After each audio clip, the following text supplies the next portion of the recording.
ಒಂದು ಕಡೆ electric vehicles ಹೆಚ್ಚಾಗ್ತಾ ಇದೆ, ಇನ್ನೊಂದು ಕಡೆ ಚಾರ್ಜಿಂಗ್ ಸ್ಟೇಷನ್ಗೂ ಕೂಡ ಅಷ್ಟೇ ಡಿಮಾಂಡ್ ಹೆಚ್ಚಾಗ್ತಾ ಇದೆ. ಈ ಒಂದು ಗ್ಯಾಪ್ ನಲ್ಲಿ ಹೊಸ ಬಿಸ್ನೆಸ್ ಆಪರ್ಚುನಿಟಿ ಕೂಡ ಹುಟ್ಕೊಳ್ತಾ ಇದೆ. ಎಸ್, ಈಗ ಸರ್ಕಾರವೇ ಇವಿ ಚಾರ್ಜಿಂಗ್ ಸ್ಟೇಷನ್ ಬಿಸ್ನೆಸ್ಗೆ ಒಂದು ದೊಡ್ಡ ಸಪೋರ್ಟ್ ಅನ್ನ ಕೊಡ್ತಾ ಇದೆ. ಪ್ರಧಾನಮಂತ್ರಿ ನರೇಂದ್ರ ಮೋದಿ ನೇತೃತ್ವದ ಕೇಂದ್ರ ಸರ್ಕಾರದ ಪಿಎಂ ಇ ಡ್ರೈವ್ ಯೋಜನೆಯಲ್ಲಿ ಇವಿ ಚಾರ್ಜಿಂಗ್ ಸ್ಟೇಷನ್ ಬಿಸ್ನೆಸ್ ಮಾಡೋದಕ್ಕೆ ನಿಮಗೆ ಸಬ್ಸಿಡಿ ಸಿಗ್ತಾ ಇದೆ. ಹಾಗಾದ್ರೆ ನೀವು ಇವಿ ಚಾರ್ಜಿಂಗ್ ಸ್ಟೇಷನ್ ಬಿಸ್ನೆಸ್ ಅನ್ನ ಶುರು ಮಾಡಬಹುದಾ? ಸರ್ಕಾರದಿಂದ ಎಷ್ಟು ಸಬ್ಸಿಡಿ ಸಿಗುತ್ತೆ? ನಿಮ್ಮ ಬಳಿ ಜಾಗ ಇದ್ರೆ ಈ ಬಿಸ್ನೆಸ್ ನಿಂದ ಯಾವ ರೀತಿ ನೀವು ಇನ್ಕಮ್ ಅನ್ನ ಮಾಡ್ಕೊಳ್ಬಹುದು? ಪ್ರೈವೇಟ್ ಪರ್ಸನ್ ಕೂಡ ಅಪ್ಲೈ ಮಾಡಬಹುದಾ? ಎಷ್ಟು ಇನ್ವೆಸ್ಟ್ಮೆಂಟ್ ಮಾಡಬೇಕಾಗತ್ತೆ? ತಿಂಗಳಿಗೆ ಎಷ್ಟು ಇನ್ಕಮ್ ಅಥವಾ ಪ್ರಾಫಿಟ್ ಅನ್ನ ಮಾಡ್ಕೋಬಹುದು? ಹೀಗೆ ಈ ಬಿಸ್ನೆಸ್ ನ A to Z complete information ಅನ್ನ ಈ ವಿಡಿಯೋದಲ್ಲಿ ತಿಳಿಸ್ಕೊಡ್ತೀನಿ. ಪಿಎಂ ಇ ಡ್ರೈವ್ ಸ್ಕೀಮ್ ಅಂದ್ರೆ ಏನು ಅನ್ನೋದು ಈ ವಿಡಿಯೋ ಮುಗಿಯೋಷ್ಟರಲ್ಲಿ ನಿಮ್ಗೆ ಗೊತ್ತಾಗುತ್ತೆ. ಸೊ ಹಾಗಾಗಿ ಹಾಯ್, ಹಲೋ, ನಮಸ್ಕಾರ, welcome to Boss Wala YouTube channel. ನಾನು ಚೈತ್ರ. ಎಸ್ ಸ್ನೇಹಿತರೆ, ಇವತ್ತು ನಾವು ಮಾತನಾಡೋದು ಮುಂದಿನ ದಿನಗಳಲ್ಲಿ ಒಂದು ದೊಡ್ಡ ಬಿಸ್ನೆಸ್ ಆಪರ್ಚುನಿಟಿ ಆಗಬಹುದಾದಂತ ಒಂದು ಕ್ಷೇತ್ರದ ಬಗ್ಗೆ. ಅದೇ electric vehicle charging station business. Already ತುಂಬಾ ಜನ ಈ ಒಂದು ಬಿಸ್ನೆಸ್ ಅನ್ನ ಮಾಡಿ ಸಕ್ಸಸ್ಫುಲ್ ಆಗಿ ಪ್ರಾಫಿಟ್ ಅನ್ನ ಮಾಡ್ತಾ ಇದ್ದಾರೆ. ನೀವು ನೋಡಬಹುದು, ದಿನದಿಂದ ದಿನಕ್ಕೆ electric scooter, electric auto, electric car ಆಗಿರ್ಬೋದು, ಎಲೆಕ್ಟ್ರಿಕ್ ಬಸ್, ಹೀಗೆ ಇವಿ ವಾಹನಗಳ ಸಂಖ್ಯೆ ಹೆಚ್ಚಾಗ್ತಾನೆ ಇದೆ. ಆದ್ರೆ ಒಂದು ಸಮಸ್ಯೆ ಇನ್ನೂ ಕೂಡ ಇದೆ. ಎಲ್ಲೂ ಬೇಕಾದ್ರೂ ನಮಗೆ ಚಾರ್ಜಿಂಗ್ ಸ್ಟೇಷನ್ ಸಿಗೋದಿಲ್ಲ. ಇದೇ ಕಾರಣಕ್ಕೆ ಸರ್ಕಾರ ಇವಿ ಚಾರ್ಜಿಂಗ್ ಇನ್ಫ್ರಾಸ್ಟ್ರಕ್ಚರ್ ಹೆಚ್ಚಿಸೋದಕ್ಕೆ ಒಂದು ಗಮನವನ್ನ ಕೊಡ್ತಾ ಇದೆ, ಒತ್ತು ಕೊಡ್ತಾ ಇದೆ. ಇಲ್ಲಿ ಒಂದು ಮುಖ್ಯ ವಿಚಾರವನ್ನ ನಾನು ಮೊದಲೇ ಸ್ಪಷ್ಟವಾಗಿ ಹೇಳ್ಬಿಡ್ತೀನಿ ವಿಡಿಯೋ ಸ್ಟಾರ್ಟ್ ಮಾಡೋಕ್ಕಿಂತ ಮುಂಚೆ. ಪಿಎಂ ಇ ಡ್ರೈವ್ ಅಂತಂದ್ರೆ ಯಾರಾದ್ರೂ ವ್ಯಕ್ತಿ ನೇರವಾಗಿ ಸರ್ಕಾರದಿಂದ ಹಣ ಪಡೆದು ತಮ್ಮ ಜಾಗದಲ್ಲಿ ಚಾರ್ಜಿಂಗ್ ಸ್ಟೇಷನ್ ಅನ್ನ ಹಾಕಿಕೊಳ್ಳುವಂತ ಒಂದು ಸಾಮಾನ್ಯ ಸೆಲ್ಫ್ ಎಂಪ್ಲಾಯ್ಮೆಂಟ್ ಸಬ್ಸಿಡಿ ಸ್ಕೀಮ್ ಅಲ್ಲ. ಸೊ ಈ ಒಂದು ಯೋಜನೆ ಅಂಡರ್ ಅಲ್ಲಿ EV public charging station guidance ಅಲ್ಲಿ ಸಬ್ಸಿಡಿ ಮೆಕ್ಯಾನಿಸಮ್ ನ ಮುಖ್ಯವಾಗಿ ಸೆಂಟ್ರಲ್ ಆಗಿರಬಹುದು, ಸ್ಟೇಟ್ ಗವರ್ಮೆಂಟ್ ಎಂಟಿಟೀಸ್ ಆಗಿರಬಹುದು, ಅದರ ಒಂದು ನಾಮಿನೇಟೆಡ್ ಏಜೆನ್ಸಿ ಮೂಲಕ ನಡೆಯುತ್ತೆ. So private charging point operators ಅಥವಾ ಸಿಪಿಒಗಳು ಈ ಒಂದು ಏಜೆನ್ಸೀಸ್ ಮೂಲಕ ಸೆಲೆಕ್ಷನ್ ಆಗಿ ಆ ಒಂದು ಪ್ರಾಜೆಕ್ಟ್ ಅನ್ನ ಇಂಪ್ಲಿಮೆಂಟ್ ಮಾಡಬಹುದು. ಹಾಗಾದ್ರೆ ಸಾಮಾನ್ಯ ವ್ಯಕ್ತಿ ಕೂಡ ಇವಿ ಚಾರ್ಜಿಂಗ್ ಸ್ಟೇಷನ್ ಬಿಸ್ನೆಸ್ ಅನ್ನ ಮಾಡಬಹುದಾ? ಹೇಗ್ ಮಾಡಬೇಕಾಗತ್ತೆ? ಸರ್ಕಾರ ಎಷ್ಟು ಸಬ್ಸಿಡಿಯನ್ನ ಕೊಡುತ್ತೆ? ಯಾವ ಜಾಗ ಬೇಕು? ಏನೇನ್ ಗೈಡೆನ್ಸ್ ಇದೆ? ಎಷ್ಟು ಇನ್ವೆಸ್ಟ್ಮೆಂಟ್ ಬೇಕಾಗಬಹುದು? ಪ್ರಾಫಿಟ್ ಎಷ್ಟು ಮಾಡಬಹುದು? ಜೊತೆಗೆ ಡಾಕ್ಯುಮೆಂಟ್ಸ್ ಏನೇನ್ ಬೇಕು? ಇವೆಲ್ಲದರ ಬಗ್ಗೆ ಈ ವಿಡಿಯೋದಲ್ಲಿ ನೋಡ್ತಾ ಹೋಗೋಣ.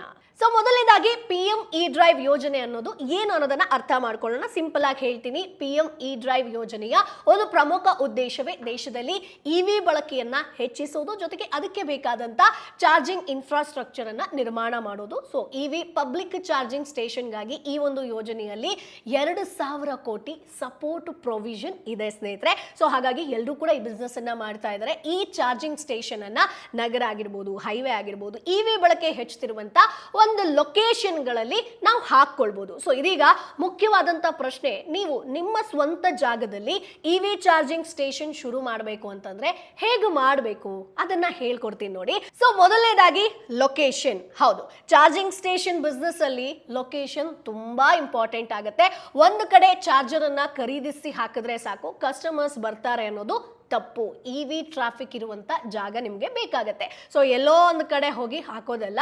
ಫಾರ್ ಎಕ್ಸಾಂಪಲ್, ಬಿಸಿ ಇರುವಂತ ಸಿಟಿ ರೋಡ್ ಆಗಿರ್ಬೋದು, ಹೈವೇ ಆಗಿರ್ಬೋದು, ಎಕ್ಸ್ಪ್ರೆಸ್ ವೇ ಆಗಿರ್ಬೋದು, ಶಾಪಿಂಗ್ ಏರಿಯಾ ಆಗಿರ್ಬೋದು, ಅಥವಾ ಕಮರ್ಷಿಯಲ್ ಕಾಂಪ್ಲೆಕ್ಸ್ ಆಗಿರ್ಬೋದು, ಅಪಾರ್ಟ್ಮೆಂಟ್ ಆಗಿರ್ಬೋದು, ಆಫೀಸ್ ಏರಿಯಾ ಆಗಿರ್ಬೋದು, hotel, restaurant, parking area, petrol bunk ಅಥವಾ ಇವಿ ವಾಹನಗಳು ಹೆಚ್ಚು ಓಡಾಡುವಂತ ಪ್ರದೇಶಗಳನ್ನ ನೀವು ಕನ್ಸಿಡರ್ ಮಾಡಬೇಕಾಗತ್ತೆ. So PM E drive guidance ನಲ್ಲಿ ನಿಮಗೆ ಮಿಲಿಯನ್ ಪ್ಲಸ್ ಸಿಟೀಸ್ ಆಗಿರ್ಬೋದು, ಸ್ಮಾರ್ಟ್ ಸಿಟೀಸ್ ಆಗಿರ್ಬೋದು, ಕೆಲವು ಮೆಟ್ರೋ ಕನೆಕ್ಟೆಡ್ ಸ್ಯಾಟಲೈಟ್ ಟೌನ್ಸ್ ಆಗಿರ್ಬೋದು, ಈ ರೀತಿ ಅಂದ್ರೆ ನಿಮಗೆ NCAP ಸಿಟೀಸ್ಗೆ ಪ್ರಯಾರಿಟಿಯನ್ನ ಕೊಡ್ತಾರೆ. ಜೊತೆಗೆ ಹೈವೇ ಟ್ರಾಫಿಕ್ ಹೈವೇಸ್ ಆಗಿರ್ಬೋದು, ಮೇಜರ್ ಸಿಟೀಸ್ ಆಗಿರ್ಬೋದು, ಅಥವಾ ಚೆನ್ನಾಗಿರುವಂತ ರೂಟ್ಸ್ ಗಳಿಗೆ ಹೆಚ್ಚು ಆದ್ಯತೆಯನ್ನ ಕೊಡ್ತಾರೆ. ಅಂದ್ರೆ ನೀವು ಈ ಒಂದು ಸ್ಟೇಷನ್ ಹಾಕೋ ಮೊದಲು, ಈ ಬಿಸ್ನೆಸ್ ಅನ್ನ ಶುರು ಮಾಡೋ ಮೊದಲು ಒಂದು ಸಿಂಪಲ್ ಸರ್ವೆಯನ್ನ ಮಾಡಬೇಕಾಗತ್ತೆ. ಅದು ಏನಪ್ಪಾ ಅಂತಂದ್ರೆ, ಈ ರಸ್ತೆಯಲ್ಲಿ ದಿನಕ್ಕೆ ಎಷ್ಟು ವೆಹಿಕಲ್ಸ್ ಗಳು ಓಡಾಡುತ್ತೆ, ಅದರಲ್ಲಿ ಇವಿ ಎಷ್ಟು ಅಂದ್ರೆ ಸಾಮಾನ್ಯವಾಗಿ ಆವರೇಜ್ ಎಷ್ಟು ಬರುತ್ತೆ, ಹತ್ರದಲ್ಲಿ ಈಗಾಗಲೇ ಎಷ್ಟು ಚಾರ್ಜಿಂಗ್ ಸ್ಟೇಷನ್ಗಳಿದೆ, ಯಾವ ಚಾರ್ಜರ್ ಟೈಪ್ ಬೇಕಾಗತ್ತೆ, ಕಸ್ಟಮರ್ಸ್ ಎಷ್ಟು ಸಮಯ ಪಾರ್ಕಿಂಗ್ ಮಾಡ್ತಾರೆ, ಎಲೆಕ್ಟ್ರಿಸಿಟಿ ಕನೆಕ್ಷನ್ ಇದೆಯಾ, ಎಷ್ಟು ಕೆಪಾಸಿಟಿಯನ್ನ ಕೊಡ್ಬೋದು, ಇವೆಲ್ಲವನ್ನ ನೀವು ಚೆಕ್ ಮಾಡಿಕೊಂಡು ಬಿಸ್ನೆಸ್ ಅನ್ನ ಶುರು ಮಾಡಬೇಕು. ಸರ್ಕಾರ ಸಬ್ಸಿಡಿ ಕೊಡ್ತಾ ಇದೆ, ನಾನು ಬಿಸ್ನೆಸ್ ನ ಶುರು ಮಾಡ್ತೀನಿ ಅನ್ನುವಂಥದ್ದಲ್ಲ. ಸೊ ಮುಂದಿನ ಪ್ರಶ್ನೆ ಏನು, ಸರ್ಕಾರ ಎಷ್ಟು ಹಣ ಕೊಡುತ್ತೆ ಅನ್ನೋದನ್ನ ನೋಡ್ತಾ ಹೋಗೋಣ. ಇಲ್ಲೇ ಬಹಳ ಜನ ಕನ್ಫ್ಯೂಸ್ ಆಗಿರುವಂತದ್ದು. Yes, so PM E-Drive EV charging subsidy ಒಂದು ಫ್ಲಾಟ್ ಅಮೌಂಟ್ ಅಲ್ಲ. ಅಂದ್ರೆ ಒಬ್ರಿಗೆ 5 ಲಕ್ಷ, ಒಬ್ರಿಗೆ 10 ಲಕ್ಷ ಅಂತ ಫಿಕ್ಸ್ ಸಬ್ಸಿಡಿ ಇರೋದಿಲ್ಲ ಸ್ನೇಹಿತರೆ.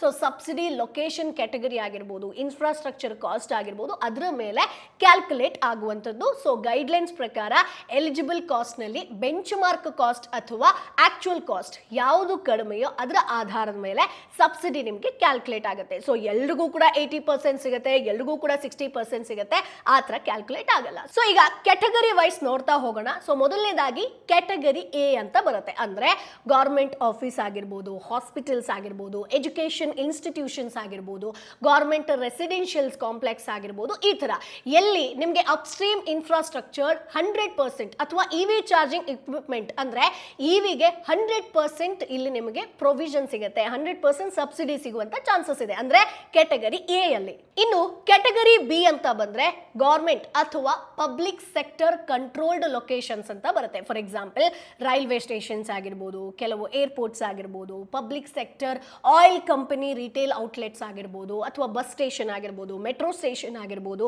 ಮುನ್ಸಿಪಲ್ ಪಾರ್ಕಿಂಗ್ ಆಗಿರ್ಬೋದು, ಈ ತರ ಪಬ್ಲಿಕ್ ಸೆಕ್ಟರ್ ಅಲ್ಲಿ ಬಂದ್ರೆ ನಿಮಗೆ ಹೈವೇ ವೇ ಸೈಡ್ ಆಗಿರ್ಬೋದು, ಇಲ್ಲಿ ನೀವು ಹಾಕುವಂತ ಚಾನ್ಸಸ್ ಇರುತ್ತೆ. ಇಲ್ಲಿ ಅಪ್ಸ್ಟ್ರೀಮ್ ಇನ್ಫ್ರಾಸ್ಟ್ರಕ್ಚರ್ಸ್ಗೆ ನಿಮಗೆ 80% ಇಂದ ಒಂದು 70% ವರೆಗೆ ಸಬ್ಸಿಡಿ ಸಿಗುವಂತ ಚಾನ್ಸಸ್ ಇರುತ್ತೆ. ಇದು ಯಾವುದು ನಿಮಗೆ ಕ್ಯಾಟಗರಿ ಬಿ ಅಲ್ಲಿ. ಇನ್ನು ನಿಮ್ಮಂತಹ private location, for example private commercial property ಆಗಿರ್ಬೋದು, ಅಥವಾ ನೀವು ಶಾಪಿಂಗ್ ಮಾಲ್ ಹತ್ರ ಹಾಕ್ತೀರಾ, ಮಾರ್ಕೆಟ್ ಕಾಂಪ್ಲೆಕ್ಸ್ ಆಗಿರ್ಬೋದು, ಸಿಟಿ ಸ್ಟ್ರೀಟ್ ಆಗಿರ್ಬೋದು, ಹೈವೇ ಲೊಕೇಶನ್ ಆಗಿರ್ಬೋದು, ಇದು ಕ್ಯಾಟಗರಿ ಸಿ ಗೆ ಬರಬಹುದು. ಸೊ ಇಲ್ಲಿ ಅಪ್ಸ್ಟ್ರೀಮ್ ಇನ್ಫ್ರಾಸ್ಟ್ರಕ್ಚರ್ಗೆ 80% ವರೆಗೆ ಸಬ್ಸಿಡಿ ಸಿಗುತ್ತೆ. ಆದ್ರೆ ಇಲ್ಲಿ ಒಂದು ಮುಖ್ಯ ಪಾಯಿಂಟ್ ಏನಪ್ಪಾ ಅಂತಂದ್ರೆ ಕ್ಯಾಟಗರಿ ಸಿ ಗೆ ಇವಿ ಎಸ್ಸಿ ಚಾರ್ಜರ್ ಇಕ್ವಿಪ್ಮೆಂಟ್ ಗೆ ಪ್ರತ್ಯೇಕ ಸಬ್ಸಿಡಿ ಇರೋದಿಲ್ಲ ಸ್ನೇಹಿತರೆ. ಅಂದ್ರೆ ಸರ್ಕಾರ ಎಲ್ಲ ಖರ್ಚನ್ನ ಕೂಡ 80% ಕೊಡುತ್ತೆ ಅನ್ನುವಂಥದ್ದು ಅರ್ಥ ಅಲ್ಲ. ಫಾರ್ ಎಕ್ಸಾಂಪಲ್ ಅಪ್ಸ್ಟ್ರೀಮ್ ಇನ್ಫ್ರಾಸ್ಟ್ರಕ್ಚರ್ ಅಲ್ಲಿ ನಿಮಗೆ ಟ್ರಾನ್ಸ್ಫಾರ್ಮರ್ ಆಗಿರ್ಬೋದು, ಕೇಬಲ್ಸ್ ಆಗಿರ್ಬೋದು, ಡಿಸ್ಟ್ರಿಬ್ಯೂಷನ್ ಬಾಕ್ಸಸ್ ಆಗಿರ್ಬೋದು, ಬ್ರೇಕರ್ಸ್ ಆಗಿರ್ಬೋದು, ಈ ತರ ಇಕ್ವಿಪ್ಮೆಂಟ್ಸ್ ಗಳು ಬರುತ್ತೆ. ಸೊ ಚಾರ್ಜರ್ ಇಟ್ ಸೆಲ್ಫ್ ಅನ್ನ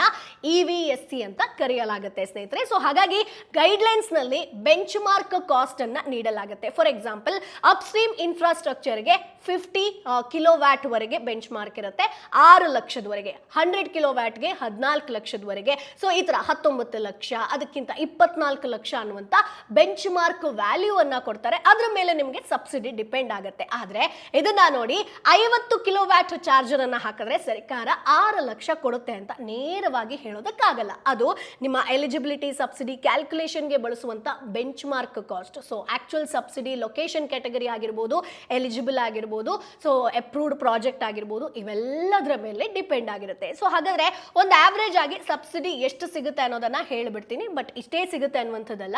ಸೊ ನಾರ್ಮಲ್ ಆಗಿ ಈ ಒಂದು ಸಬ್ಸಿಡಿ ಅಂಡರ್ ಅಲ್ಲಿ ನಿಮಗೆ 5 ಲಕ್ಷ 10 ಲಕ್ಷ ಅಂತ ಎಲ್ರಿಗೂ ಒಂದೇ ಮೊತ್ತ ಇರಲ್ಲ. ಸಬ್ಸಿಡಿ ನಿಮ್ಮ ಚಾರ್ಜಿಂಗ್ ಸ್ಟೇಷನ್ ಯಾವ ಕ್ಯಾಟಗರಿಗೆ ಬರುತ್ತೆ, ಎಲಿಜಿಬಿಲಿಟಿ ಇನ್ಫ್ರಾಸ್ಟ್ರಕ್ಚರ್ ಕಾಸ್ಟ್ ಎಷ್ಟಿದೆ ಅನ್ನೋದ್ರ ಮೇಲೆ ಡಿಪೆಂಡ್ ಆಗಿರುತ್ತೆ. So PM E-Drive EV charging ಇನ್ಫ್ರಾಸ್ಟ್ರಕ್ಚರ್ಗೆ ಒಟ್ಟು 2,000 ಕೋಟಿ ಮೀಸಲಿಡಲಾಗಿದೆ ಸ್ನೇಹಿತರೆ. ಸೊ ಕ್ಯಾಟಗರಿ ಎ ಅಂತ ಬಂದಾಗ ನಾನು ಆಗ್ಲೇ ಹೇಳಿದೆ ಗವರ್ಮೆಂಟ್ ಇನ್ಫ್ರಾಸ್ಟ್ರಕ್ಚರ್ ಅಂಡರ್ ಅಲ್ಲಿ ಬರುತ್ತೆ. ಸೊ 100% ವರೆಗೆ ಸಬ್ಸಿಡಿ ಸಿಗುವಂತ ಚಾನ್ಸಸ್ ಇದೆ. ಅಂದ್ರೆ ನಿಮಗೆ 25 ಲಕ್ಷ ನೀವು ಇನ್ವೆಸ್ಟ್ ಮಾಡಬೇಕು ಅಂತಂದ್ರೆ 25 ಲಕ್ಷ ಸರ್ಕಾರದಿಂದ ಸಿಗುವಂತ ಚಾನ್ಸಸ್ ಇದೆ. ಬಟ್ ಎಲ್ರಿಗೂ ಅಲ್ಲ. ಕ್ಯಾಟಗರಿ ಬಿ ಅಂತ ಬಂದಾಗ ಇಲ್ಲಿ ನಿಮಗೆ 80% ವರೆಗೆ ಸಬ್ಸಿಡಿ, ಅಂದ್ರೆ 70 to 80% ವರೆಗೆ ಸಬ್ಸಿಡಿ ಸಿಗುವಂತ ಚಾನ್ಸಸ್ ಇದೆ. ಅದೇ ನಿಮಗೆ ಕ್ಯಾಟಗರಿ ಸಿ ಅಂತ ಬಂದಾಗ ಅಪ್ ಟು 80% ವರೆಗೆ ಸಬ್ಸಿಡಿ ಸಿಗುವಂತ ಅವಕಾಶ ಇದೆ. ಸೊ ಇಲ್ಲಿ ನಿಮಗೆ ಇಕ್ವಿಪ್ಮೆಂಟ್ ಆಮೇಲೆ ಏನೇನ್ ಬೇಕೋ ಅದ್ರ ಎಲ್ಲದರ ಮೇಲೆ ಆಧಾರದ ಮೇಲೆ ಸಿಗುವಂತದ್ದು. ಇನ್ನು ಸ್ನೇಹಿತರೆ ಯಾರು ಅಪ್ಲೈ ಮಾಡಬಹುದು? ಈಗ ನಿಮಗೆ ಸಬ್ಸಿಡಿ ಈ ಸ್ಕೀಮ್ ಬಗ್ಗೆ ಗೊತ್ತಾಯ್ತು. ಸೊ ನಾವು ಅಪ್ಲೈ ಮಾಡಬಹುದು ಅನ್ನುವಂತ ಕ್ವಶನ್ ಬರುತ್ತೆ. ಸೊ ತುಂಬಾ ಇಂಪಾರ್ಟೆಂಟ್ ಕ್ವಶನ್ ಇದು. ಸೊ PM E-Drive EV ಒಂದು ಸಬ್ಸಿಡಿಯಲ್ಲಿ ನಿಮಗೆ ಪ್ರಪೋಸಲ್ ಅನ್ನ eligible government entities, central governor ministries ಆಗಿರ್ಬೋದು, ಸ್ಟೇಟು UT ಗವರ್ಮೆಂಟ್ಸ್ ಆಗಿರ್ಬೋದು, CPSC ಮುಂತಾದವುಗಳು ನಾಮಿನೇಟೆಡ್ ಏಜೆನ್ಸಿ ಮೂಲಕ ಸಬ್ಮಿಟ್ ಮಾಡಲಾಗುತ್ತೆ. ಸೊ ಈ ಒಂದು ಏಜೆನ್ಸೀಸ್ ಸ್ವತಃ ಸ್ಟೇಷನ್ ಇನ್ಸ್ಟಾಲ್ ಮಾಡಬಹುದು ಅಥವಾ ಟ್ರಾನ್ಸ್ಪರೆಂಟ್ ಬಿಡ್ಡಿಂಗ್ ಮೂಲಕ ನಿಮಗೆ ಚಾರ್ಜ್ ಚಾರ್ಜ್ ಪಾಯಿಂಟ್ ಆಪರೇಟರ್ ಅಂದ್ರೆ CPO ಅನ್ನ ಆಯ್ಕೆ ಮಾಡಬಹುದು ಸ್ನೇಹಿತರೆ. ಹಾಗಾಗಿ ಸ್ನೇಹಿತರೆ, ನೀವು ಪ್ರೈವೇಟ್ ಇಂಡಿವಿಜುವಲ್ ಆಗಿದ್ರೆ PME ಡ್ರೈವ್ ಪೋರ್ಟಲ್ಗೆ ಹೋಗಿ ನನ್ನ ಹೆಸರಿನಲ್ಲಿ ಸಬ್ಸಿಡಿ ಅಪ್ಲಿಕೇಶನ್ ಅನ್ನ ಹಾಕಿ 10 ಲಕ್ಷ ಪಡೆದು ಚಾರ್ಜರ್ ಹಾಕ್ತೀನಿ ಅನ್ನುವಂತ ಮಾಡೆಲ್ ಅನ್ನ ಎಸ್ಯೂಮ್ ಮಾಡೋದಕ್ಕೆ ಹೋಗಬೇಡಿ. ಯಾಕಂತಂದ್ರೆ ಅದರ ಬದಲಾಗಿ ಪ್ರಾಕ್ಟಿಕಲ್ ರೂಟ್ಸ್ ಏನಪ್ಪಾ ಅಂತಂದ್ರೆ, ನಿಮ್ಮ ಬಳಿ ಉತ್ತಮ ಲೊಕೇಶನ್ ಆಗಿರ್ಬೋದು, ಇನ್ವೆಸ್ಟ್ಮೆಂಟ್ ಕೆಪಾಸಿಟಿ ಇದ್ರೆ ಚಾರ್ಜ್ ಪಾಯಿಂಟ್ ಆಪರೇಟರ್ ಅಥವಾ EV ಚಾರ್ಜಿಂಗ್ ಕಂಪನಿ ಜೊತೆ ಪಾರ್ಟ್ನರ್ಶಿಪ್ ಆಗಿರ್ಬೋದು, ಫ್ರಾಂಚೈಸಿ ಆಗಿರ್ಬೋದು ಅಥವಾ ಕಾಂಟ್ರಾಕ್ಟ್ ಮಾಡೆಲ್ ಅನ್ನ ನೀವು ನೋಡ್ಕೋಬಹುದು. ಜೊತೆಗೆ ನಿಮ್ಮ ರಾಜ್ಯದ ನೋಡಲ್ ಏಜೆನ್ಸಿ ಅಥವಾ ಸಂಬಂಧಿಸಿದಂತ ಗವರ್ಮೆಂಟ್ ಅಥಾರಿಟಿ ಮೂಲಕ PME drive EV PCS development opportunities ಬಂದಾಗ ಅದರ ಒಂದು ಎಲಿಜಿಬಿಲಿಟಿ ಆಗಿರ್ಬೋದು, ಟೆಂಡರ್ ಕಂಡೀಷನ್ ಅನ್ನ ಚೆಕ್ ಮಾಡ್ಕೊಂಡು ನೀವು ಅಪ್ಲೈ ಮಾಡ್ಬೋದು. ಬಟ್ ಈಗ ಅಪ್ಲೈ ಮಾಡ್ತೀನಿ ಅಂತಂದ್ರೆ ಏನೇನು ಡಾಕ್ಯುಮೆಂಟ್ಸ್ ಬೇಕು, ಸೊ ಅದನ್ನ ಕೂಡ ನಾನು ಹೇಳ್ಬಿಡ್ತೀನಿ. ಸೊ ನಿಮ್ಮ ಬಿಸ್ನೆಸ್ ಸೆಟಪ್ಗೆ ಸಾಮಾನ್ಯವಾಗಿ ಐಡೆಂಟಿಟಿ ಪ್ರೂಫ್ ಅನ್ನ ಕೇಳ್ತಾರೆ. ಪ್ಯಾನ್ ಕಾರ್ಡ್ ಆಗಿರ್ಬೋದು, ಬ್ಯಾಂಕ್ ಅಕೌಂಟ್ ಡೀಟೇಲ್ಸ್ ಆಗಿರ್ಬೋದು, ಬಿಸ್ನೆಸ್ ರಿಜಿಸ್ಟ್ರೇಷನ್ ಆಗಿರ್ಬೋದು, ಜೊತೆಗೆ ಕಂಪನಿ ಅಥವಾ ಫಾರ್ಮ್ ಡಾಕ್ಯುಮೆಂಟ್ಸ್ ಆಗಿರ್ಬೋದು, GST ಸಂಬಂಧಿಸಿದ ದಾಖಲೆಗಳು ಬೇಕಾಗುತ್ತೆ. ಪ್ರಾಪರ್ಟಿ ಓನರ್ಶಿಪ್ ಆಗಿರ್ಬೋದು, ವ್ಯಾಲಿಡ್ ಲೀಸ್ ಅಗ್ರಿಮೆಂಟ್ ಆಗಿರ್ಬೋದು, ಎಲೆಕ್ಟ್ರಿಸಿಟಿ ಕನೆಕ್ಷನ್ ಡಾಕ್ಯುಮೆಂಟ್ ಆಗಿರ್ಬೋದು, ಸೊ ಸೈಟ್ ಲೇಔಟ್ ಆಗಿರ್ಬೋದು, ಲೋಕಲ್ ಪರ್ಮಿಷನ್ಸ್ ಆಗಿರ್ಬೋದು, ಫೈರ್ ಆಗಿರ್ಬೋದು, ಎಲೆಕ್ಟ್ರಿಕಲ್ ಸೇಫ್ಟಿ ರಿಕ್ವೈರ್ಮೆಂಟ್ಸ್ ಆಗಿರ್ಬೋದು, ಇದಕ್ಕೆ ಸಂಬಂಧಪಟ್ಟಂತ ಎಲ್ಲಾ ಅಪ್ರೂವಲ್ಗಳು ಬೇಕಾಗುತ್ತೆ. ಆದ್ರೆ ಎಕ್ಸಾಕ್ಟ್ ಡಾಕ್ಯುಮೆಂಟ್ಸ್ ಪ್ರಾಜೆಕ್ಟ್ ಆಗಿರ್ಬೋದು, ಸ್ಟೇಟ್ ಅಥಾರಿಟಿ ಪ್ರಕಾರ ಅದು ಚೇಂಜ್ ಆಗುತ್ತೆ. ಡಾಕ್ಯುಮೆಂಟ್ಸ್ ವಿಚಾರದಲ್ಲಿ ಆಯಾಯ ನಿಮ್ಮ ಲೊಕೇಶನ್ ಆಗಿರ್ಬೋದು, ನೀವು ಯಾವ ತರ ಅಪ್ಲೈ ಮಾಡ್ತೀರಾ ಅದ್ರ ಮೇಲೆ ಡಿಪೆಂಡ್ ಆಗಿರುತ್ತೆ. ಸೊ ಈಗ ಜಾಗ ಹೇಗಿರ್ಬೇಕು, ಯಾವುದೇ ಬಿಸ್ನೆಸ್ ರನ್ ಆಗಬೇಕು ಅಂತಂದ್ರೆ ಲೊಕೇಶನ್ ಇಂಪಾರ್ಟೆಂಟ್ ಅಲ್ವಾ. ಸೊ ಲೀಗಲಿ ಯೂಸೇಬಲ್ ಆಗಿರಬೇಕು, ವಾಹನಗಳು ಸುಲಭವಾಗಿ ಒಳಗೆ ಬರುವಂತೆ ಇರಬೇಕು, ಹೊರಗೆ ಹೋಗೋ ತರ ಇರಬೇಕು, ಪಾರ್ಕಿಂಗ್ ಸ್ಪೇಸ್ ಇರಬೇಕಾಗತ್ತೆ, ಚಾರ್ಜರ್ ಇನ್ಸ್ಟಾಲ್ ಮಾಡೋದಕ್ಕೆ ಸೇಫ್ಟಿ ಕ್ಲಿಯರೆನ್ಸ್ ಇರಬೇಕಾಗತ್ತೆ, ಎಲೆಕ್ಟ್ರಿಸಿಟಿ ಕನೆಕ್ಷನ್ಗೆ ಬೇಕಾದಂತ ಲೋಡ್ ಕೂಡ ಅಲ್ಲಿ ಸಿಗಬೇಕು. ಮುಖ್ಯವಾಗಿ ಹೈವೇನಲ್ಲಿ ಸ್ಟೇಷನ್ ಹಾಕ್ತಿದ್ರೆ ಹೈವೇ ಆಕ್ಸೆಸ್ ಆಗಿರ್ಬೋದು, ಪಾರ್ಕಿಂಗ್ ಆಗಿರ್ಬೋದು, ಲೋಕಲ್ ಅಥಾರಿಟಿ ಪರ್ಮಿಷನ್ ಆಗಿರ್ಬೋದು, ಟ್ರಾಫಿಕ್ ಮೂವ್ಮೆಂಟ್ ಬಗ್ಗೆ ನೀವು ಗಮನವನ್ನ ಕೊಡಬೇಕಾಗತ್ತೆ. ಇನ್ನು ಯಾವ ಚಾರ್ಜರ್ ಅನ್ನ ಹಾಕಬೇಕು, ಇದು ಕೂಡ ತುಂಬಾ ಇಂಪಾರ್ಟೆಂಟ್ ಅಲ್ವಾ. ಸೊ ನಿಮ್ಮ ಕಸ್ಟಮರ್ ಯಾರು ಅನ್ನೋದ್ರ ಮೇಲೆ ಚಾರ್ಜರ್ ಅನ್ನ ಆಯ್ಕೆ ಮಾಡ್ಕೊಳ್ಬೇಕಾಗತ್ತೆ ಸ್ನೇಹಿತರೆ. ಸೊ 2 ವೀಲರ್ಸ್ ಆಗಿರ್ಬೋದು, 3 ವೀಲರ್ಸ್ ಅಂತ ಬಂದ್ರೆ ನಿಮಗೆ ಲೈಟ್ EV ಚಾರ್ಜಿಂಗ್ ಸ್ಟ್ಯಾಂಡರ್ಡ್ಸ್ ಗಳಿದೆ. ಅದೇ ನಿಮಗೆ 4 ವೀಲರ್ಸ್ ಆಗಿರ್ಬೋದು, ಬಸ್ಸು, ಟ್ರಕ್ ಅಂತ ಬಂದ್ರೆ ನಿಮಗೆ CCS double fast charging standards ಗಳಿದೆ. ಸೊ ಹಾಗಾಗಿ ಇಲ್ಲಿ ನೀವು 250 ಕಿಲೋವ್ಯಾಟ್ ರೇಂಜ್ ಆಗಿರ್ಬೋದು ಅಥವಾ ಹೈ ಪವರ್ ಅಪ್ಲಿಕೇಶನ್ಗೆ 250 ಕಿಲೋವ್ಯಾಟ್ ಇಂದ 500 ಕಿಲೋವ್ಯಾಟ್ ವರೆಗೆ ಸ್ಟ್ಯಾಂಡರ್ಡ್ಸ್ ಅನ್ನ ಕೊಡಲಾಗುತ್ತೆ. ಅದನ್ನ ಚೆಕ್ ಮಾಡ್ಕೊಂಡು ನೀವು ಹಾಕಬೇಕಾಗತ್ತೆ. ಆದ್ರೆ ಆರಂಭದಲ್ಲೇ ದೊಡ್ಡ 250 ಕಿಲೋವ್ಯಾಟ್ ಅಥವಾ 500 ಕಿಲೋವ್ಯಾಟ್ ಸೆಟಪ್ ಹಾಕಬೇಕು ಅನ್ನೋ ರೂಲ್ಸ್ ಇಲ್ಲ. ಸೊ ನಿಮ್ಮ ಲೊಕೇಶನ್ ಅಲ್ಲಿ ಯಾವ EV ಸೆಗ್ಮೆಂಟ್ ಹೆಚ್ಚಿದೆ ಅನ್ನೋದನ್ನ ನೋಡ್ಕೊಂಡು ನೀವು ಬಿಸ್ನೆಸ್ ಮಾಡೆಲ್ ಅನ್ನ ಇಂಪ್ರೂವ್ ಮಾಡ್ತಾ ಹೋಗ್ಬೇಕಾಗತ್ತೆ. ಸೊ ಈಗ ಬರೋಣ, ಇನ್ವೆಸ್ಟ್ಮೆಂಟ್ ಆಗಿರ್ಬೋದು, ಇನ್ಕಮ್ ಯಾವ ತರ ಬರ್ತಾ ಹೋಗುತ್ತೆ ಅಂತ ಹೇಳ್ಕೊಂಡು. ಸೊ ಒಂದು ಚಾರ್ಜಿಂಗ್ ಸ್ಟೇಷನ್ ಸೆಟಪ್ ಕಾಸ್ಟ್ ಅನ್ನ ಒಂದೇ ಫಿಕ್ಸ್ಡ್ ನಂಬರ್ ಅಂತ ಹೇಳೋದಕ್ಕಾಗಲ್ಲ. ಇಷ್ಟು ಇನ್ವೆಸ್ಟ್ ಮಾಡಿದ್ರೆ ಇಷ್ಟು ಸಿಕ್ಬಿಡುತ್ತೆ ಅಂತ ಹೇಳ್ಕೊಂಡು.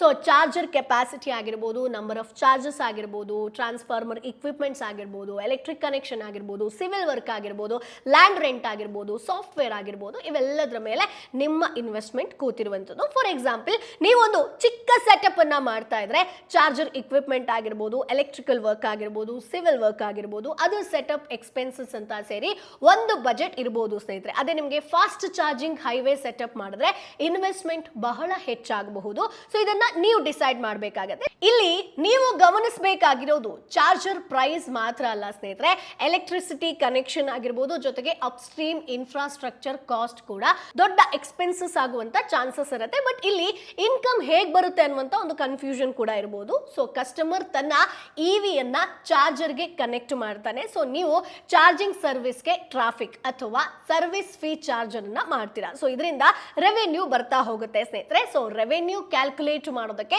ಒಂದು ಸಿಂಪಲ್ ಎಕ್ಸಾಂಪಲ್ ಅನ್ನ ಕೊಡ್ತೀನಿ. ಸೊ ಒಂದು ಸ್ಟೇಷನ್ ಅಲ್ಲಿ ದಿನಕ್ಕೆ ಒಂದು 20 ವೆಹಿಕಲ್ಸ್ ಚಾರ್ಜಿಂಗ್ ಮಾಡುತ್ತೆ ಅಂತ ಒಂದು ಎಸ್ಯೂಮ್ ಮಾಡೋಣ. ನಾನು ಆವರೇಜ್ ಆಗಿ ಹೇಳ್ತಾ ಇದ್ದೀನಿ. ಪ್ರತಿ ವೆಹಿಕಲ್ ನಿಂದ ಆವರೇಜ್ 250 ರೂಪಾಯಿ ಬಿಲ್ಲಿಂಗ್ ಆಗುತ್ತೆ ಅಂತ ತೆಗೆದುಕೊಂಡ್ರೆ ದಿನದ ಗ್ರಾಸ್ ಕಲೆಕ್ಷನ್ ಬಂದು 5,000. 30 ದಿನಕ್ಕೆ ಸುಮಾರು 1.5 ಲಕ್ಷ ಗ್ರಾಸ್ ರೆವೆನ್ಯೂ ಆಗಿರುತ್ತೆ. ಆದ್ರೆ ಇದು ನಿಮ್ಮ ಪ್ರಾಫಿಟ್ ಅಲ್ಲ. ಇದರಿಂದ ಎಲೆಕ್ಟ್ರಿಸಿಟಿ ಕಾಸ್ಟ್ ಆಗಿರ್ಬೋದು, ಡಿಮಾಂಡ್ ಚಾರ್ಜಸ್ ಆಗಿರ್ಬೋದು, ರೆಂಟ್ ಆಗಿರ್ಬೋದು, ಸ್ಟಾಫ್ ಸ್ಯಾಲರಿ ಆಗಿರ್ಬೋದು, ಅಥವಾ ಇಂಟರ್ನೆಟ್ ಆಗಿರ್ಬೋದು, ಮೇಂಟೆನೆನ್ಸ್ ಆಗಿರ್ಬೋದು, ಪೇಮೆಂಟ್ ಪೇಮೆಂಟ್ ಗೇಟ್ವೇ ಚಾರ್ಜಸ್ ಆಗಿರ್ಬೋದು, ರಿಪೇರ್ಸ್ ಆಗಿರ್ಬೋದು, ಟ್ಯಾಕ್ಸ್ ಆಗಿರ್ಬೋದು, ಇವೆಲ್ಲವೂ ಕೂಡ ಇನ್ಕ್ಲೂಡ್ ಆಗುತ್ತೆ. ಇದೆಲ್ಲ ಕಟ್ ಡೌನ್ ಆಗುತ್ತೆ.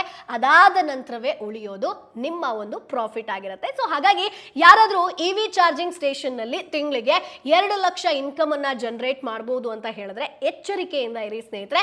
ಸೊ ಇಲ್ಲಿ ನಿಮಗೆ EV ಚಾರ್ಜಿಂಗ್ ಸ್ಟೇಷನ್ ಜೊತೆಗೆ ಇನ್ನೊಂದು ಅಡಿಷನಲ್ ಟಿಪ್ ಕೊಡ್ಲಾ. ಈ ಒಂದು ಸ್ಟೇಷನ್ ಅಲ್ಲಿ ವೇಟಿಂಗ್ ಏರಿಯಾ ಆಗಿರ್ಬೋದು, ಟೀ ಕಾಫಿ ಸ್ನಾಕ್ಸ್ ಆಗಿರ್ಬೋದು, ಒಂದು ಚಿಕ್ಕ ರೆಸ್ಟೋರೆಂಟ್ ಆಗಿರ್ಬೋದು, ಕಾರ್ ವಾಶ್ ಆಗಿರ್ಬೋದು, ಈ ರೀತಿಯಾದಂಥ ಸರ್ವಿಸ್ಗಳನ್ನ ಮಾಡೋ ಮುಖಾಂತರ ಕೂಡ ನೀವು ಹೆಚ್ಚಿನ ಒಂದು ಇನ್ಕಮ್ ಅನ್ನ ಜನರೇಟ್ ಮಾಡ್ಕೋಬಹುದು. ಇದು ಒಂದು ಚಿಕ್ಕ ಟಿಪ್ಸ್, ಇದನ್ನ ನೀವು ಮಾಡಲೇಬೇಕು ಅಂತ ಇಲ್ಲ. ಎಕ್ಸ್ಟ್ರಾ ಇನ್ಕಮ್ಗೆ ಇದು ಕೂಡ ನಿಮಗೆ ಒಂದು ಒಳ್ಳೆ ದಾರಿ ಆಗಿರುತ್ತೆ. ಹಾಗಾದ್ರೆ ಈ ಒಂದು ಬಿಸ್ನೆಸ್ ಯಾರಿಗೆ ಸೂಕ್ತ ಅದನ್ನ ಹೇಳ್ತೀನಿ. ನಿಮ್ಮ ಬಳಿ ಮೇನ್ ರೋಡ್ ಅಥವಾ ಹೈವೇನಲ್ಲಿ ಒಂದು ಉತ್ತಮ ಕಮರ್ಷಿಯಲ್ ಲೊಕೇಶನ್ ಇತ್ತು ಅಂತಂದ್ರೆ, ಎಲೆಕ್ಟ್ರಿಸಿಟಿ ಇನ್ಫ್ರಾಸ್ಟ್ರಕ್ಚರ್ ಪಡೆಯೋದಕ್ಕೆ ಸಾಧ್ಯ ಇತ್ತು ಅಂತಂದ್ರೆ, ಇನಿಷಿಯಲ್ ನಿಮ್ಮ ಹತ್ರ ಬಂಡವಾಳ ಇತ್ತು, ಸಾಮರ್ಥ್ಯ ಇತ್ತು ಅಂತಂದ್ರೆ, ಜೊತೆಗೆ EV ಕಸ್ಟಮರ್ ಡಿಮಾಂಡ್ ಇರುವಂತಹ ಪ್ರದೇಶವನ್ನ ಐಡೆಂಟಿಫೈ ಮಾಡಬಹುದು ನೀವು ಅಂತಂದ್ರೆ, ಲಾಂಗ್ ಟರ್ಮ್ ನಲ್ಲಿ ಬಿಸ್ನೆಸ್ ಆಪರ್ಚುನಿಟಿಗೆ ಇದೊಂದು ಒಳ್ಳೆ ಅವಕಾಶ ಆಗಿರುತ್ತೆ. ಆದ್ರೆ ಸರ್ಕಾರ 80% ಹಣ ಕೊಡುತ್ತೆ, ನಾನೊಂದು 20% ಹಾಕಿ ಸ್ಟೇಷನ್ ಅನ್ನ ಶುರು ಮಾಡಿ ಸುಲಭವಾಗಿ ಲಕ್ಷಾಂತರ ರೂಪಾಯಿ ಗಳಿಸ್ತೀನಿ ಅನ್ನುವಂತ ಮೈಂಡ್ ಸೆಟ್ ನಲ್ಲಿ ಬಿಸ್ನೆಸ್ ಶುರು ಮಾಡೋದಕ್ಕೆ ಹೋಗಬೇಡಿ. ಇದಕ್ಕೆ ಕರೆಕ್ಟ್ ಆದಂತ ಪ್ಲಾನ್ ಬೇಕಾಗತ್ತೆ. ಸೊ ಮೊದಲು ಮಾರ್ಕೆಟ್ ರಿಸರ್ಚ್ ಅನ್ನ ಮಾಡಿ, ನಿಮ್ಮ ಲೊಕೇಶನ್ ಇಂದ 5 ರಿಂದ 10 ಕಿಲೋಮೀಟರ್ ಆ ಒಂದು ರೇಡಿಯಸ್ ನಲ್ಲಿ ಎಷ್ಟು EVಗಳಿದೆ, ಈಗಾಗಲೇ ಎಷ್ಟು ಚಾರ್ಜಿಂಗ್ ಸ್ಟೇಷನ್ ಇದೆ, ಯಾವ ಚಾರ್ಜರ್ ಟೈಪ್ ಹೆಚ್ಚು ಡಿಮಾಂಡ್ ಅಲ್ಲಿದೆ, ಎಲೆಕ್ಟ್ರಿಸಿಟಿ ಟ್ರಾಫಿಕ್ ಯಾವ ತರ ಇದೆ, ಸೊ ಲ್ಯಾಂಡ್ ರೆಂಟ್ ಎಷ್ಟಿದೆ, ಇವೆಲ್ಲದರ ಬಗ್ಗೆ ನೋಡಿ ಆಮೇಲೆ ಈ ಒಂದು ಬಿಸ್ನೆಸ್ಗೆ ಕೈ ಹಾಕಿ ಸ್ನೇಹಿತರೆ. ಹೌದು, ಸರ್ಕಾರ ಇದಕ್ಕೆ ನಿಮ್ಗೊಂದು ಸಪೋರ್ಟ್ ಅನ್ನ ಕೊಡ್ತಾ ಇದೆ, ಬಟ್ ನೀವು ಯಾವ ತರ ಬಿಸ್ನೆಸ್ ಅನ್ನ ಸ್ಟಾರ್ಟ್ ಮಾಡ್ತೀರಾ ಅನ್ನೋದು ನಿಮ್ಮ ಮೇಲೆ ಡಿಪೆಂಡ್ ಆಗಿರುತ್ತೆ. ಸೊ ಒಟ್ನಲ್ಲಿ ಹೇಳೋದಾದ್ರೆ PM E-Drive EV charging station ಏನಿದೆಯೋ, ಸೊ ಇದೆಲ್ಲರಿಗೂ ಕೂಡ ಒಂದು ದೊಡ್ಡ ಪುಷ್ ಕೊಡುವಂತ ಯೋಜನೆ ಆಗಿರುತ್ತೆ. ಸೊ ಸರ್ಕಾರದ ಗೈಡ್ಲೈನ್ಸ್ ನಲ್ಲಿ EV ಪಬ್ಲಿಕ್ ಚಾರ್ಜಿಂಗ್ ಸ್ಟೇಷನ್ಗೆ 2,000 ಕೋಟಿ ರೂಪಾಯಿಯ ಸಪೋರ್ಟ್ ಪ್ರೊವಿಷನ್ ಕೂಡ ಇದೆ. ಸೊ ಹಾಗಾಗಿ ಈ ಒಂದು ಸ್ಕೀಮ್ ಅಂಡರ್ ಅಲ್ಲಿ ನೀವು ಕೂಡ ಬೆನಿಫಿಟ್ ಅನ್ನ ಪಡ್ಕೊಳ್ಬೇಕು ಅಂತಂದ್ರೆ ಈಗಲೇ ನೀವು EV ಚಾರ್ಜಿಂಗ್ ಸ್ಟೇಷನ್ ಅನ್ನ ಶುರು ಮಾಡೋದ್ರ ಬಗ್ಗೆ ಥಿಂಕ್ ಮಾಡಬಹುದು. ಸೊ ಇನ್ನೇನಾದ್ರೂ ಡೌಟ್ ಇತ್ತು ಅಂತಂದ್ರೆ ಕಮೆಂಟ್ ಬಾಕ್ಸ್ ಅಲ್ಲಿ ನೇರವಾಗಿ ಕೇಳಿ. ಸೊ ಮುಂದಿನ ಎಪಿಸೋಡ್ ಅಲ್ಲಿ ಮತ್ತಷ್ಟು ಮಾಹಿತಿ ಜೊತೆ ನಾನು ನಿಮ್ಮ ಮುಂದೆ ಹಾಜರಿರ್ತೀನಿ. ಅಲ್ಲಿವರೆಗೂ ಬೈ ಬಾಯ್. ಬ್ರಾಂಡ್ ಪಾರ್ಟ್ನರ್ಶಿಪ್ ಮತ್ತು ಜಾಹೀರಾತಿಗಾಗಿ ಸಂಪರ್ಕಿಸಿ brand@bosswala.com. WhatsApp number 9108014192. Bosswala. Be the boss.